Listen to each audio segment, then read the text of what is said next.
எல்லாருக்கும் வணக்கங்க. நான் உங்கள் சதீஷ். நம்மளோட கடலோடி தொடரில் அடுத்த எபிசோட். இதுக்கு முன்னாடியே க்ரூஸ் ஷிப்பில் லாண்ட்ரி எப்படி ஒர்க் ஆகுதுன்னு பார்த்துருப்போம். ஆனால் லாண்ட்ரியில் அவங்க ஒழுங்காக ஒர்க் பண்ணுறாங்களான்னு கேட்டால் எனக்கு தெரியலிங்க. ஏன்னு கேட்டிங்கன்னா, நான் துணி துவைக்க போட்டிருந்தேன், துணி அயன் பண்ணி எல்லாம் வந்துடுச்சு. ஆனால் வந்த துணி பார்த்திங்கன்னா பட்டன்ஸ்லாம் டேமேஜாக இருக்குங்க. ஸோ அவங்க எவ்வளோ ஹீட்டில் வச்சு இதை ரெடி பண்ணுறாங்கன்னு தெரியல. பட்டன் எல்லாமே உடஞ்சிடுச்சு. ஒரு துணி மட்டும் இல்லை, இந்தமாரி 2-3 துணி இப்படி ஆயிடுச்சு. சரி, என்னடா பண்ணலாம் அப்படின்னு சொல்லிட்டு நம்ம யோசிச்சுட்டு இருக்கும் போது தான் நம்ம நண்பர் ஒருத்தர் சொன்னார், டைலர் ஷாப்புக்கு போயிட்டு பட்டன் தச்சுக்கோ அப்படின்னு. இன்னது நம்ம க்ரூஸ் ஷிப்பில் டைலர் ஷாப் இருக்கா அப்படின்னு எனக்கு அப்போ தான் தெரிய வந்துச்சு. அதுக்கப்புறம் நான் டைலர் ஷாப் போயிட்டு பட்டன் தச்சு தருவீங்களான்னு கேட்டேன். அவங்க தச்சு தருவோம்ப்பா, நீங்கள் இந்த டைமுக்கு வாங்க. அதுக்கப்புறம் தான் நம்மளுக்கு ரொம்ப க்யூரியாசிட்டி ஆகி அப்புறம் டைலர் ஷாப்பு உங்களோட வேலை என்ன அப்படின்னு சொல்லிட்டு நம்ம கேட்டுட்டு இருந்தோம். அப்போ தான் அவங்க சொன்னாங்க, முக்கியமாக அவங்க வேலைன்னு பார்த்தீங்கன்னா லெனின் அண்டு கார்மெண்ட்ஸை ஆல்ட்ரேஷன் அண்டு ரிப்பேர் பண்ணுறது தான் அவங்க வேலைன்னு சொன்னாங்க. லெனின் வரும்போது எல்லா விதமான bedsheet, pillow cover, cushion cover, அதுக்கப்புறம் கர்டைன்ஸ், இது எல்லாமே ரிப்பேர் பண்ணுறதும் ஆல்ட்ரேஷன் பண்ணுறதும். அதுக்கப்புறம் முக்கியமான வேலைன்னு பார்த்தீங்கன்னா இங்கே இருக்க க்ரூ வேலை செய்கிறவங்களோட யூனிஃபார்மை ஆல்ட்ரேஷன் பண்ணுறதும் ரிப்பேர் பண்ணுறதுங்க. கூடவே இங்கே வர பயணிகளோட துணிகளையும் ஆல்ட்ரேஷன் ரிப்பேர் பண்ணுறது தான் முக்கியமான வேலைன்னு சொன்னாங்க. அதுக்கப்புறம் முக்கியமான வேலைன்னு பார்த்தீங்கன்னா இங்கே ஒவ்வொரு சைஸ்லேயும் யூனிஃபார்ம் தச்சு வந்துடும். அதோட இன்வென்ட்ரி எவ்வளோ வந்திருக்கு, எவ்வளோ ஸ்டாக் இருக்குது, இன்வென்ட்ரியும் கரெக்டாக செக் பண்ணுறதும் டைலரோட வேலை தான்.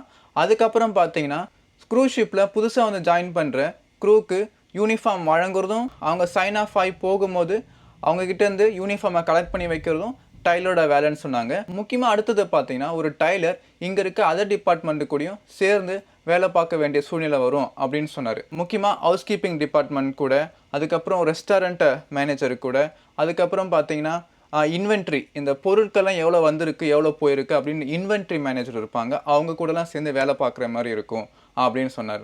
சரி, இவ்வளோ வேலை இருக்கே, சேலரி எவ்வளோன்னு கேட்டேன். நீங்கள் உங்கள் சேலரி சொல்ல வேணாம், பட் ஒரு என்ட்ரி லெவல் புதுசாக ஜாயின் பண்ணுறவங்களுக்கு எவ்வளோ சேலரி ரேஞ்ச் இருக்கும் அப்படின்னு கேட்டேன். அவர் சொன்னார், ஒவ்வொரு ஷிப்புக்கும் இது சேஞ்ச் ஆகும், பட் பேசிக்காக என்ட்ரி லெவலில் ஜாயின் பண்ணுறவங்களுக்கு அவங்க எக்ஸ்பீரியன்ஸை பொறுத்து $1500 $2500 வரைக்கும் இருக்குன்னு சொன்னார். நம்ம பேசிக்கே எடுத்துப்போம், $1500. இப்போதைக்கு $85 இருக்குது, கால்குலேஷனுக்கு நம்ம $80 வச்சுக்கலாம். $1500னா $1,20,000 சேலரிங்க. அதுக்கப்புறம் இது குவாலிஃபிகேஷன் என்னன்னு கேட்கும்போது, உங்கள் டைலரிங்கில் நல்ல ஸ்கில் இருக்கணும், ப்ளஸ் ஒரு 2 years ஆஃப் மினிமம் எக்ஸ்பீரியன்ஸ் இருந்தால் ரொம்ப நல்லது அப்படின்ற மாதிரி சொன்னார். ஆனால் இது மட்டும் பத்தாதுங்க. நீங்கள் க்ரூஸ் ஷிப்பில் ஜாயின் பண்ணனவே பேசிக்கான எலிஜிபிலிட்டின்னு பார்த்தீங்கன்னா மொத்தம் 4 உங்கள் கையில் இருக்கணும்.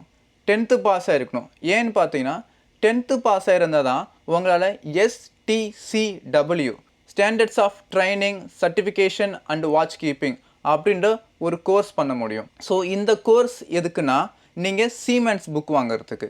சீமென்ஸ் புக் வாங்கினா தான் நீங்கள் க்ரூஸ் ஷிப்பில் ஒர்க் பண்ண முடியும். அப்போ 10th பாஸ் ஆகிருக்கணும், STCW சர்டிஃபிகேஷன் முடிச்சிருக்கணும், சீமென்ஸ் வச்சுருக்கணும். இது எல்லாமே ஒன்று தான், இது ஒவ்வொரு ஸ்டேஜ் தான். இது அடுத்ததாக பார்த்தீங்கன்னா இங்கிலீஷ் ப்ரொஃபிஷியன்சி இருக்கணும். நீங்கள் TOEFL IELTS அது போல் சர்டிஃபிகேஷன் வேணும்னு அவசியம் இல்லை. நீங்கள் பேசவும் புரிஞ்சிக்கும் அண்டர்ஸ்டாண்ட் பண்ண தெரிஞ்சிருந்தால் மட்டும் போதும். அதுக்கப்புறம் வேலிட் பாஸ்போர்ட் அண்ட் விசா வேணும். அதுக்கப்புறம் எப்படிலாம் அப்ளை பண்ணலான்னு பார்த்தீங்கன்னா, ஒவ்வொரு க்ரூஸ் லைனுமே அதோட ஓன் கரியர் வெப்சைட் இருக்குது. அது இல்லாமல் நீங்கள் ஜென்யூன் ஏஜென்சியும் கான்டாக்ட் பண்ணி அப்ளை பண்ணலாம். ஸோ க்ரூஸ் லைன் கரியர் வெப்சைட்னு வரும்போது Royal Caribbean cruise line career வெப்சைட்டில் போய் அப்ளை பண்ணலாம், நார்வேஜியன் க்ரூஸ் லைன் கரியர் வெப்சைட்டில் போயிட்டு அப்ளை பண்ணலாம், டிஸ்னி க்ரூஸ் லைன் கரியர் வெப்சைட்டில் போயிட்டு அப்ளை பண்ணலாம், பிரின்சஸ் க்ரூஸ் லைன் கரியர் வெப்சைட்டில் போயிட்டு அப்ளை பண்ணலாம், Holland America cruise line career வெப்சைட்டில் போயிட்டு அப்ளை பண்ணலாம், Virgin voyages cruise line career வெப்சைட்டில் போயிட்டு அப்ளை பண்ணலாம். உங்களுக்கு ஜெர்மன் தெரிஞ்சால் ஐடா க்ரூஸ் லைன் கரியர் வெப்சைட்டில் போயிட்டு அப்ளை பண்ணலாம். இல்லை ஸ்பானிஷ் தெரியுன்னா கோஸ்டா க்ரூஸ் லைன் கரியர்ஸ் வெப்சைட்டில் போயிட்டு அப்ளை பண்ணலாம். ஸோ இதெல்லாம் டிஃப்ரெண்ட் க்ரூஸ் லைன் கரியர் வெப்சைட்டுங்க. நீங்கள் இதை போய் அப்ளை பண்ணலாம். இதோட லிங்க்கு நான் கீழே கொடுத்துருக்கேன், நீங்கள் அதை கிளிக் பண்ணி உள்ளே போய் அப்ளை பண்ணலாம்.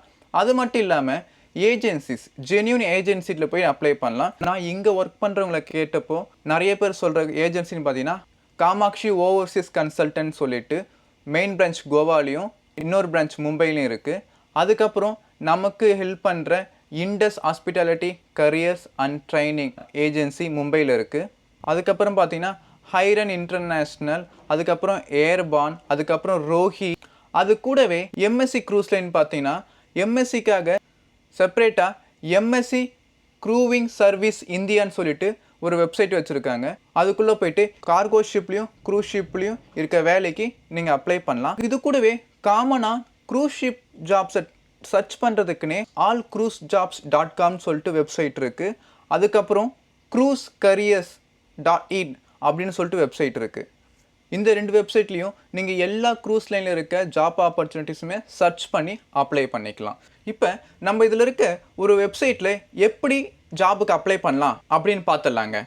நம்ம இப்போ எம்எஸ்சி க்ரூயிங் சர்வீஸ் இந்தியா அதை டைப் பண்ணுவோம். எம்எஸ்சி க்ரூயிங் சர்வீஸ் இந்தியா கிளிக் பண்ணி உள்ளே போனீங்கன்னா ஃபஸ்ட்டு இருக்க லிங்கை கிளிக் பண்ணி உள்ளே போங்க. உள்ளே போனவுடனே உங்களுக்கு இம்பார்ட்டண்டான அட்வைஸ் கொடுத்துருப்பாங்க. எம்எஸ்சிக்குன்னு தனியாக ஏஜென்சி இல்லை, நாங்கள் எந்த ஃபீயும் கலெக்ட் பண்ணுறதில்ல, நீங்கள் டைரெக்டாகவே அப்ளை பண்ணலான்னு சொல்லிட்டு போட்டிருக்கு. நீங்கள் கீழே பார்த்தீங்கன்னா கார்கோ ஷிப்பில் இருக்க வேக்கன்சிஸ்லாம் போட்டிருப்பாங்க. நம்ம அப்படியே கீழே வந்தோன்னா க்ரூஸ் வேக்கன்சிஸ்ன்னு இருக்குது. ஸோ இதில் பார்த்தீங்கன்னா கேலி, பாரு, speciality, yachts club, house keeping, hotel, photo, restaurant, entertainment, tech and engine department இருக்க வேலைகள்லாம் போட்டிருக்காங்க. இதில் பார்த்தீங்கன்னா நவம்பர் 2026 வரைக்கும் வேலிட் இருக்குது. நீங்கள் அப்ளை பண்ணலாம். நீங்கள் எப்படிலாம் அப்ளை பண்ணலான்னு பார்த்தீங்கன்னா உங்கள் ரெஸ்யூமை cruisejobs@msccs.comக்கு அப்ளை பண்ணலாம். அப்படி இல்லைனா நீங்கள் லிங்க்டின்ல போய்ட்டும் அப்ளை பண்ணலாம். இதில் பார்த்தீங்கன்னா ஃபேஸ்புக் லிங்க் இருக்குது, நீங்கள் அதுலேயும் போய்ட்டு ஜாப் அவைலபிலிட்டியை செக் பண்ணிக்கலாம். ஸோ நம்ம டைலர் ஜாப்பை பற்றி பார்த்துட்ருக்கோம். இதில் பார்த்தீங்கன்னா ஹவுஸ் கீப்பிங் டிபார்ட்மெண்ட்டில் டைலர் ஜாப்பும் வேக்கன்சி இருக்குது. டைலர்ஸ் யாராக பார்த்துட்ருக்கீங்கன்னா உங்களோட சிவியை cruisejobs@msccs.comக்கு சென்ட் பண்ணுங்கள். சென்ட் பண்ணதுக்கப்புறம் உங்களுக்கு இன்டர்வியூ கால் வரும். நீங்கள் ஆன்லைன்லேயே இன்டர்வியூ அட்டன் பண்ணலாம். ஸோ இந்த இன்ஃபர்மேஷன் உங்களுக்கு யூஸ்ஃபுல்லாக இருக்கும்னு நினைக்கிறேன். இது யாருக்கு யூஸ்ஃபுல்லாக இருக்குமோ அவங்களுக்கு ஷேர் பண்ணுங்கள். மறுபடியும் ஒரு நல்ல கண்டென்ட்டில் உங்களை மீட் பண்ணுறேன். பாய்ங்க.